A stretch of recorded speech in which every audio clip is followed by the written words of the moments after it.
Dia kata saya tak pakai tudung pun kaya Ustaz. Saya golek-golek bontot saya depan orang pun kaya Ustaz. Saya tak heran, emas saya ratus ribu saya boleh pakai. Tiap-tiap minggu saya buat benda mungkar ke, saya buat maksiat ke, depan orang ke, belakang orang ke, saya kaya Ustaz. Dia kata okey je. Hati-hati.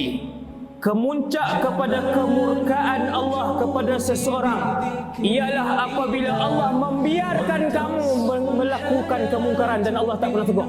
Sebab Allah nak membiarkan kamu himpunkan sebanyak-banyak dosa itu dan tidak pernah memberi peluang untuk kamu bertaubat kepada Allah Subhanahu wa taala.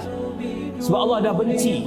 Tapi kalau Allah sayang, Allah tegur orang tu, Allah panggil orang tu, Allah campakkan hidayah kepada orang tu, tengah-tengah dia buat maksiat, tengah-tengah perjalanan melakukan maksiat, Allah panggil dia, Allah jentik dia, Allah bagi musibah dekat dia, Allah bagi dia aksiden, Allah bagi dia hilang kerja, kerana Allah sayang. Allah nak kamu kembali kepada Allah. Itu Allah sayang.